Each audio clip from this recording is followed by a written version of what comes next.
Yo, what's good, everybody? It's your boy WattsTV, man, and today I have a different type of video for you guys. Today I am actually interviewing somebody that's extremely dope, and I just wanted to talk to him, and hopefully there will be a lot more interviews later down the line. Before this thing gets started, I want to remind you guys to share, like, and subscribe. Really helps out with the channel. Lets me know that you are rocking with the content. But the individual that I have here today, man, is my homie Rate a Plug. What up, what up, what up? Engineer, producer, just all around musician. I appreciate you doing this, my G. Yo, anytime, Appreciate man. you. Happy to be here, Yeah. man.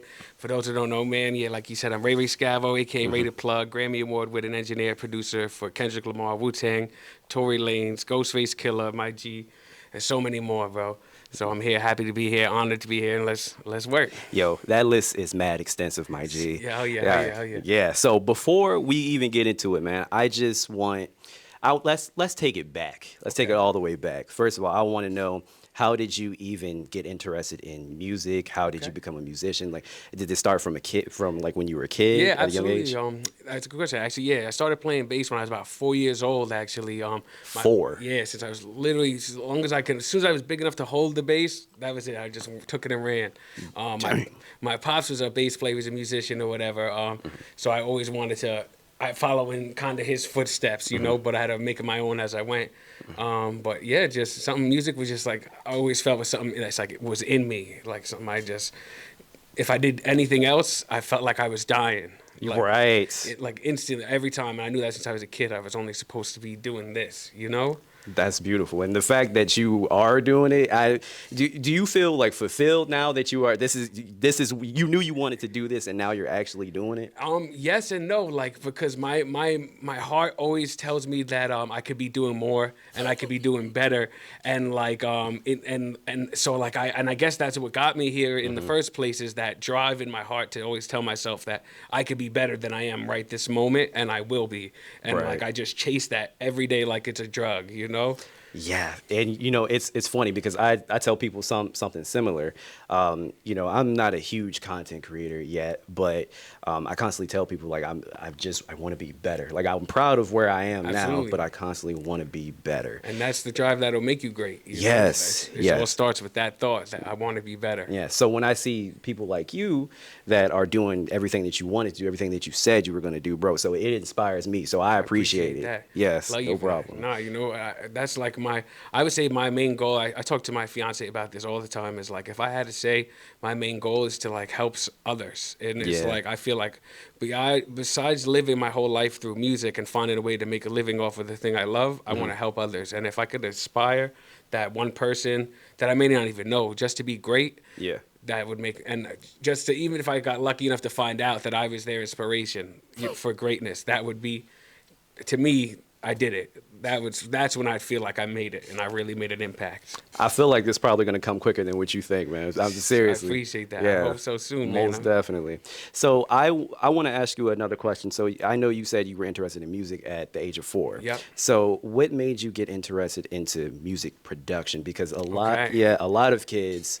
When you see these glamorous things like NBA players, just music artists, they want to be in front of the camera and Yep. in front of the scene. They want to be in front of the mic. So what made you want to be kind of like, working on the production? And you know what? It was like, I would say it was an accident, like, but really it wasn't an accident. I would say God put me there and this is what I was supposed to become. But to me, in my brain, this was a happy accident. Literally, like, really not too happy because I just gone through stuff at home where I had nowhere to live, and neither did my sister or my mom, and we were all at a crossroads where we had to find somewhere each to live so we could survive, and it couldn't be together anymore. Yeah. Due to our circumstances. So I had to make a choice. Like, am I gonna stay where I was in the middle of nowhere, or am I gonna take my leap of faith right now and go try to find out what I'm supposed to be in life? And I took my leap, and instead of finding somewhere safe in the Poconos where I was at Right. and staying there, I was like, fuck that. I'm gonna call my boy Kev, who was became my mentor and is a really good friend of mine, and he was the head engineer at Quad Studios in Manhattan and at BMJ in Queens also, and he was Busta Rhymes' head engineer for Dang. years. He did Adele, he did Justin Timberlake and Justin Bieber. Like the kids, the guy's incredible. And I called him and told him what I was doing, and he was just like,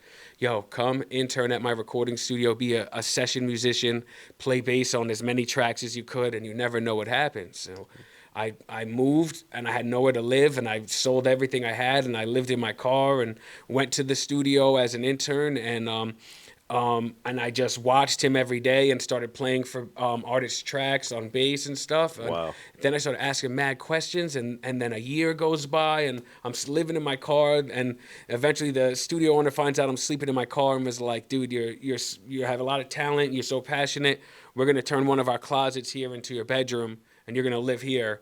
And I was like, "What?" And so I ended up living at the studio now for the next year, and I shadowed him every day. And one day he looks at me and goes, "Ray, I don't want to record anymore. I hate recording. I want to just be a mix engineer. That was always my dream, and you're going to be my new recording engineer. You're here every day. You ask a million questions. It's your turn." And I was just like, "What?" And he's like, "And your first session's tomorrow, 10 hours with an R&B singer. Good luck." What? And So he threw you to the wolves. right to the essentially. wolves, kid. And I was nervous, and I remember sitting down in that session, and the singer's in the booth. I got the levels all set up, and I'm like, but I hit the record button, and I remember listening to the artist sing, and I was like, "Oh, he's not singing it right. He's missing the note, and it's bugging me. Should I tell him? I'm gonna tell him." So I stopped the recording, and I'm like, "Yo, bro, you're not singing in the right key with the song, like this." And I sing it for him, and he goes, "Oh," and he goes back and nails it, and I'm like, "Oh." Then we do it again, same thing. I'm like, "Nah, it's supposed to be like this," and he goes, "Oh." Then all of a sudden I realize what I did, and we have this amazing song, and I go, "I'm in love.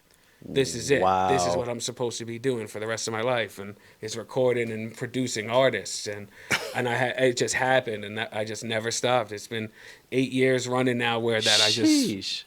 every day of my life, nothing else but recording and producing for artists. But it all came from me deciding to take a chance and believe that I was meant to do the thing I loved, and because I loved it so much, that meant I was meant to do it. Right. And that was all, and I had to believe that because I just kept looking around and watching. Even my mom, she's a great woman, she did great, but like everyone being sad because they're stuck doing a job they don't like. So if you could be miserable doing something you're supposed to do, at least try to be. I would rather be miserable trying to do the thing I would love to do, than, you know what I mean. That's getting clipped. So Wow. That's that's that's a dope quote, man. I appreciate you. I feel the exact same way. So when you made this leap of faith, what would you say? What age were you? See, I was actually a little bit older. I would say I was like 23, 24 Okay. already when I decided to, when everything happened, then I decided to make the move. And I'm 32 now, so like I feel like I accomplished my goals really fast actually, and Yeah. it all happened in like 7 years total, but like 5 years of me giving it every day, night, 110% effort, like, and all of a sudden, boom, it just happened. You chasing something that you really wanted. I think your story is something that everyone else could also relate to as well, because everybody's chasing some sort of dream. Yeah. So I really do appreciate you sharing that, bro. That's No really cap. dope. So obviously I'm not gonna hold you for too long. appreciate But one of the questions that I had, and I'm sure our viewers probably are wondering as well. So one of the most notable things that have happened in your career was that you receiving a Grammy. Yes, sir, So yes. working on Kendrick Lamar's album. Yep. And I want to know how that whole thing got even started. How'd you even get the opportunity? And correct me if I'm wrong, you worked on the song Purple Hearts? Yes, sir. Yes. Yeah. One of my favorite tracks off the album. Mine too, actually. Yes. Yeah, and I'm Yeah. not just biased because I worked on it, but Bro, beat go crazy. that whole song is just incredible for me. And it was actually a really cool opportunity thanks to working with Ghostface Killer. I've been Ghostface Killer's head engineer for Wu-Tang for going on 6 years now. I've been engineering and producing for him for even before I knew what I was really doing. He just saw my potential so quick and was just like, "I need you." And I was just making him sound how I envisioned him, not how everyone else made him sound. Right. So he really liked what my vision was for his sound, and we just been working together for so long. And then all of a sudden he hits me like, "Yo, Kendrick hit me and he has a feature he wants to do with me and get to the studio. And I'm just like, Psh, I'm on my way. So I Yeah. get here. Say and, less. yeah, they play the record. And actually, I have a secret version of that song that no one else could know about, but that actually just has Kendrick Lamar and Ghost only on it without Without Summer Summer. Walker. Wow. And Kendrick had a verse that me and Ghost were like, disgusting, like literally disgusting. And he took it off when he heard Summer Walker get on it, because she started talking about different things than what him and Ghost originally made the song about. Yeah. And it was supposed to be about Elohim, which is the Most High, which is God. And it started to change when Summer got on it, so he rewrote his part. Ghost actually ended up redoing his part a few times. Wow. And then it just all started happening and coming together. And then when we heard the final version of what they went with and put together, we thought it was really sick, like how they put it all together. But man, if they would have just kept that first Kendrick verse, that would have been the most amazing thing I ever heard in my life. But you know, I will say that says a lot about Summer Walker's voice, because the fact that Kendrick thought her voice was just so beautiful, so big that he had to change how he was approaching the record for her, because he had to accommodate for her style now because it was so big. And I really liked it. Like, I really liked her voice on it. Summer is just incredible. Yeah. And that song is the way that I describe it is angelic. Yeah, like absolutely. it's so beautiful, man. I honestly, I would have preferred if that was the outro. Yeah, exactly right. The ender, because just Yes. to leave him with something special from Kendrick. I agree. Yes. But he had a lot of big records on that album, and I really appreciate how different he chose to, instead of giving us the album that the label wanted, he gave us the album that he wanted, and I respect him for like sticking in, loving his craft so much that he was like, I don't care what anyone else thinks right now. This is for me. This is what I've been going through, and I want you guys to just taste and experience my world for these past 10 years that I've been away. And I was just like, I had to respect it, you know. Hell yeah, mind blowing. The label had to respect it too, because at the end of the day, it's Kendrick Lamar. You gonna tell him no? Yep. You know, well, either they did actually, because they told him no. That was his first album he put out as an independent, I believe, and he wasn't signed by a label, exactly. And he still charted and won a Grammy without being under a major, I believe, for that album, which is why it was such a big deal for him. Wow. So, because I believe that was what was going on. He was waiting out the contract. Is why I believe he waited so long for the music to come out finally. Jesus, I mean, that a big deal for him. Big deal for you too. That you are literally a part of history. Yeah, and that meant the world to me, and I didn't realize it then. But I just remember doing the same thing I do every day, which is every time an artist works with me, I try to give them my whole heart, like with my music and my passion, and make sure that their vision comes to life. And once we were able to do that, and Ghost was truly happy with everything, and we sent everything in, and we knew we had something special, and it just all came together. Wow, and you knocked it out of the park, and that's great, because I know when you get in like people's good graces, obviously they can pass it, like, yo, work with my guy Ray, he'll hook you up. So before we get into like the other artists that you work with, how did you connect with Ghostface? Oh shit! So that was actually random. I was started working here with the studio right now at Phoenix probably 6 or 7 years ago, and he was supposed to come in, and I think he was working with another engineer, and I was in the room waiting for him to get there to set up the room, but I was working on beats. And I had a bunch of fire beats open that I was working on, and he was late, so I forgot he was coming, and I'm just cooking up beats. And then all of a sudden, I'm in the middle of something crazy, and I hear someone scream behind me, like, "Who the fuck is that?" And I'm just like, "What? Who the hell is that?" And I turn around. Like, somebody shooting. Who the hell's in here? And I turned in his Ghostface, and he was just like, "Yo, who is that?" And I was like, "What do you mean?" He's like, "Who made that beat?" And I'm like, "I did." He's like, "Show me everything."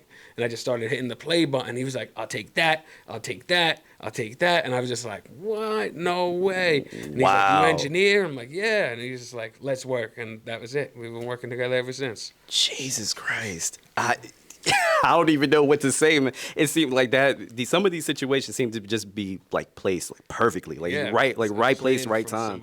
Yeah. So God most definitely has a plan for you, my G. Shit, man. He has a plan for all of us. Yes. We just have to be able to walk our path and accept our blessings. That's it. Most definitely. Good God. Okay. So, like I said, since you get in the good graces of a lot of these artists, could you maybe go down the line of some of the major artists that you work with and share? I know you have a lot of crazy stories. Yeah. Share a crazy story that you have. So my craziest stories were probably with Ghostface because I spend the most time with Ghost. To be honest, we work together a lot, and maybe sometimes 4 days a week here in other studios in New York. And he was actually telling me because, like, you know what? I have a very calm and energy, so I don't really get into anything rowdy myself. But Right. like they were always telling me their stories, and Ghost spoke to me, and he was telling me about a time how one of his friends was drowning. They were like rented a yacht and they were all off in like Florida or Mexico or something swimming, and bro's friend was drowning in the water, and they were all so scared and panicked that even the captain like took the life preserver and threw it off to the side away from him, like because he couldn't even get his focus right. Like instead of Wow. throwing him the raft, he threw Yeah. it all the way over there, and bro couldn't get to it. He was drowning, and everyone was so freaked out, didn't know what to do. And Ghost can't barely swim. He's just like, I'm gonna save you. So he dives into the water and grabs this man and starts trying to pull him out and gets him back to the boat. And now he's so tired because he's not a good swimmer. Yeah. He saves bro. But everyone's only paying attention to bro that got pulled out. They forget to look back for Ghost, and now Ghost is almost drowning in the water. And so he's freaking out, drowning in the water, and finally someone sees him and actually throws him the life raft, and he swims and gets the life raft and gets pulled out of the water. But like, yeah, I was like nuts. How crazy your adrenaline is that you forget somebody else. Yeah, like I'm not a Especially strong Ghost. swimmer. Yeah. Exactly. But he was the only one that reacted and went in there and pulled anybody out of the water. Like, pulled this man out. So I was like, that's wild. Like, what a person. You know what I mean? Says a lot about his character. Yeah, exactly. Because let me tell you something. With me in water, Nah. and not when in you the ocean. no, oh hell no. And when you said that, I said that man was black, wasn't he? You know, all you know, just joking, but you know we can't swim really. Anyway, anyway, man, wow, yeah, that was that was most definitely a crazy story. So I want to ask you about one thing that I'm curious about myself is your thought process on the state of hip hop right now, because I don't know if it's because I'm personally getting older, and maybe this is like what our parents went through. Like there's no more good music on the radio, but to me, in my humble opinion, and I'm not going to put you in the spot, but in my humble opinion, there isn't a lot of good music. Like to me, like I like a lot of good bars, you know. I like songs to be like somewhat catchy, but when I hear songs like Pound Town, yeah, I know you're talking about. yeah, my coochie brain, but yeah, no. Nah, I'm right there with you. So I just want to know your thoughts.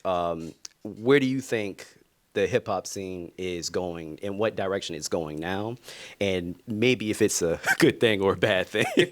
I think honestly, like hip hop's a lot different than it used to be. But you know what's funny is like I had to find ways to like it because I'm obsessed with like trying to keep my sound current. Yeah. So I chase new music ridiculously. Like I always try to, and I always have young bull artists that come in, and I always make sure they're showing me who's new, who's this. Yeah. And there's some of it that I really do find ways to like, whether it's the production, the mix value, or the artists themselves. I feel like there's a lot. You have to really learn how to sift through the bullshit in the music. But I feel like there is things that are really good, but again, because I'm an engineer, I find ways to like things. So like, for example, like I really like Post Malone, but I'm not like a huge Post Malone fan because I think his songs are incredible. I'm a Post Malone fan because his engineer, Manny Marroquin, makes him sound like a god and makes his vocals and his arrangement and his songs come to life so big and so beautifully, like no other song that's out right now. Right. No other artist. And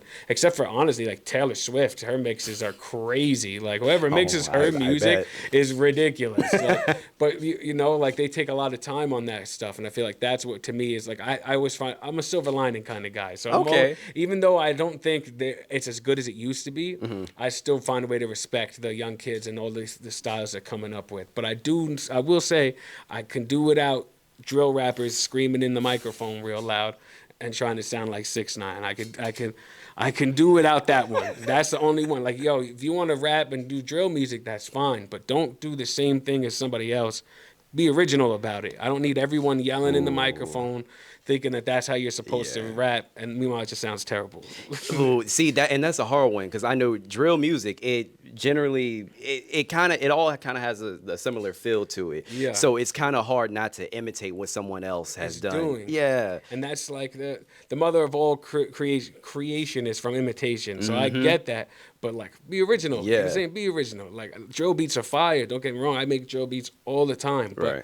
I sell them to artists that find a way to sing on the drill beat or find a way to rap real bars to a drill beat and use dynamics and put a choir on it and like make real songs out of it instead of just screaming at me. Yeah. You know what I mean? I I'm don't gonna know. kill you, bitch. Get my gun. Like, oh yeah, all that type of shit. I record kids about guns that don't even have guns. Oh my god, bro. It's part of it. That's part of it. I'm sure you've been in the studio plenty of times. You were like, hey man, this is trash. Like I'm sure. No, that's definitely happened. That's definitely happened. And you know what? I get through those sessions sometimes, and it bothers me a lot too. Because Yeah. to be honest, like if the session's not fun or creative, I don't get to be creative, so I feel really bored. But I find like if the session's at least cool and the client's really funny, at least like I'll try to find something to win about. Like, all right, if we're at least having a good time, but you're not really talented, Right. we'll have fun. But if you're a terrible person and you're not really talented, then I'm like, oh, this is gonna be a tough session.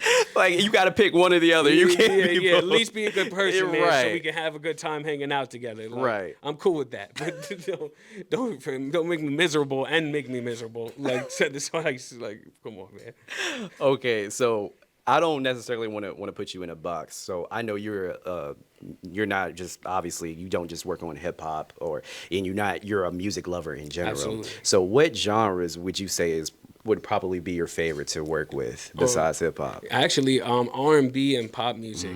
I really love like singers, songwriters. Like I'm big into melodies and like I really like anybody who can put together to me what I would consider like a real song. Yeah. Not just a hook, a verse, a hook, a verse, a hook.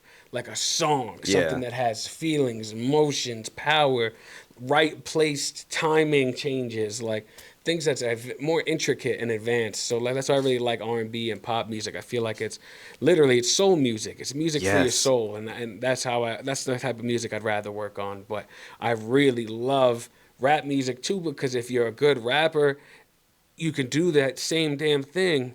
And if you're smart enough, you'll get those singers and put them on your track, and you'll rap on it, and we'll have big production, and Right. we'll have live instruments. You know, if you're smart, you'll use it all. And that's what I've been looking for, is the artist that's going to take all those genres and put them into one and run away, you know, because that's what we're missing right now. But Yeah. so I'm here waiting. If you're out there, come see Oh. me, come find me. Oh, I'm sure there are artists out here. I'm sure they'll find you most definitely. So glad you mentioned R&B, because I find myself listening to R&B more these days myself. Like my favorite R&B artist right now is probably Ari Lennox. Okay, fire.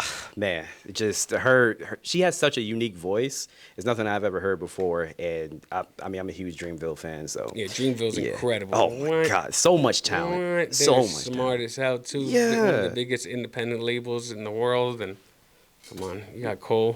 What else needs to be said right there? Most definitely. So there's one more question that I want to ask you because we're getting low on time here. But who is your ideal artist that you would like to, or matter of fact, just name your like top 3 or top 5 artists I'd like to work with? that you would like to work with. Yeah. My 3 definitely. I'll probably get a lot of scrutiny for this, but I still fuck with Drake, OD. Like I love Scrutiny? Drake. Yeah, Really? I even know some people that might be in the other room, not a fans, but Hi, Nicole. Yeah, exactly. But I'm a huge Drake fan just because I feel like he changed up the style of music and so finesseful way and reminded us that of just what I was saying. You don't have to be a one-dimensional artist. You can try and do everything and be great at it. Right. So that's what he proved. And like, sure, he has writers and stuff like that, but it's his voice that we all wanted to hear anyways. So Yeah. I don't know. I think he delivered. And then for sure, Travis Scott, big Travis Scott fan. Again, just because his sound is so unique and different, I feel like I'd have a blast engineering for him. And then Post Malone. I would definitely do Post Malone or Doja Cat because You know what? People sleep crazy. on Doja. Nah, Yeah. she's really dope, but like again, her mixes are so ridiculous, and just how she layers her harmonies and her pretty soft voice. Like I feel like to me that would be a dream to record those sounds because I love hearing them so much. Right. So I feel like I would love to help create them. Man. Yeah, it's funny. I first heard Doja Cat. Obviously, everybody heard the Moo song. Yeah, But yeah. everybody, I woke up and I was like, is this a meme? But I heard her voice, and the song is actually dope. Like it's well put together. No, it is. Like I love the song. It is. It's different, and like she has so many different layers and dimensions, and I feel like she could still actually really rap though. Yeah. So I was just like, nah, this is again just the engineering and the sounds. Some people are just put together really well and have a really good team behind them, and she's definitely one of them. And of course, her voice brings everything to the table because I had artists that come in here and do not sound like Doja Cat, try to do a Doja Cat song, and I'm just like, it only works for her because it's her voice that makes the whole song. Like, Right. yeah, a producer might have told her to layer those harmonies the way she did or come up with those vocal stacks, but it wouldn't have worked if it wasn't her voice. That's very true. And it's just so like they just made it up because it's for her and it only could be for her. Yeah, because I hear a lot of I think there are a lot of misconceptions about like singers and them being in the studio. Like if you sound bad, there's only so much that engineers can really do. Like at the end of the day, you guys are not magicians. Exactly. And like a lot of artists be like, yo, you can fix that in the mix, right? And I'm like, wouldn't fix what? The fact that I can't fix any of that. Like, but I always try to do that in the nicest way possible though, because I don't like to be mean to people. But I literally would just be like, no, you have to. What we have here can only get enhanced in mix. Right. So if we don't like it here, you're gonna hate it later. So we have to love it now. So that's how I try to tell artists to record it better or do it better. Like, okay, that means I need to do a better performance. That now they start to understand without me having to make them feel bad. Like, you didn't perform well. Like, I don't want to be like blunt. I want them to realize on their own. Oh shit, it's up to me. If I'm not performing this right, it can only get so much better. You know? Right. Man. Yeah, because everybody always said that, like, oh, well, they only sound good because they've been in the studio and that's all. Like, nah, you gotta have some sort of talent. No, you know? have to. But like, no cap though. When I put auto tune and my effects on, I could make anybody sound pretty good. But like, you have to have the basic talent to understand melodies, note transitions, what tone of voice to approach each song with. Like that's something a lot of artists don't understand. Like you can start rapping like this, and then you realize that don't even match the beat, and it feels wrong. And you'll have to keep changing your tone until you find one that fits perfectly with that beat, even if you're not singing. Right. So it's like tone of voice is super duper important. Like, oh yeah. And most people don't realize how you could do a million different voices in 1 second. You know, like it's so hard to realize that. Yeah, the example that came to my mind instantly when you said that was probably like Eazy-E with NWA. Yes. Yeah, and the way he said cruising in my, with my 6'4". Yeah. You can't say that like in a it has to regular way. Yeah. It's got to be so. And again, if I had to give anybody a tip or a gem to go away with for today, I would say is as an artist, you need to find your character. Like, pretend you're a cartoon. Literally draw your outfit, literally write down your attributes, literally write down the style that you want to be in and depict, and then be that, because you need to be super unique. You don't want to blend in. You don't want to be somebody else. You want to be super 100% yourself and find out the most unique way to be yourself. And that's my trick. And put that in your music too. Like, you can't just rap in the booth or sing in the booth regular. You have to put your personality into it, because that's what people want, your personality. So yeah. That's great advice, man. Speaking of advice, one more. So this is the last question that I have for you, and honestly, this is probably a selfish one for me as well. So I know, like as a creative, I consider myself somewhat of a creative too. I know you have these days, because I have these days. probably have these days where you maybe like a little frustrated or things just aren't clicking as well. What do you do to overcome situations or days like that in general? That's a good question. I go through that a lot. Like, even though I have a lot of success and stuff like that, things are still get challenging and things are still hard and we all still have realizations in our lifetime that we're going to go through and hurdles that we're going to have to jump. And I feel like I'm fortunate enough to have a beautiful fiance and my dog at home that like really hold me down. And if I didn't have that, I don't know how I'd really get through a lot of Yeah. those. But like I just try to remind myself that I've been through worse and that every time I made it through and that I didn't die yet. So let's keep on going. You know what I mean? Yeah, And most definitely. and I also have to remind myself that that I'm not a bad person, so that if something bad is happening to me right now, it's not really something bad. I need to change my perspective. It's actually a lesson I'm supposed to be learning, and I need to see what the lesson is and learn it fast so I can move on from that state. So like that's something I also realized too is like, okay, I don't do bad things. So there's no reason for something bad to be happening to me. So this is not a bad thing. It's a God trying to teach me a lesson now, and I have to pay attention and learn that lesson so I can be removed from that situation and never go there again. And like, so I started to figure that out as I got older. Was like, oh, okay, there's no reason for me to be going through bad stuff. It's so I have to be learning now. This is a learning lesson. Wow. That really is a beautiful way to put it. Man, thank you so much Yo, for I your appreciate time. you. Thank you so much for having appreciate me. you. No problem, man. Thank you. We could do this again. Anytime. Of course, your sister is it too far away? Yeah, I'll exactly. pull up anytime, man. You guys are great friends. I really do appreciate you guys, man. Anytime, man. I'm happy So, to be here. Thanks of again, my bro. course, Ray Appreciate you. Scavo, Ray the plug. I like Tell y'all. tell the people where they can find you real quick. Yo, you can find me on Instagram, Ray Scavo. You could also Facebook, all that. And yeah, check me out. Love y'all. Peace. Like, follow, subscribe.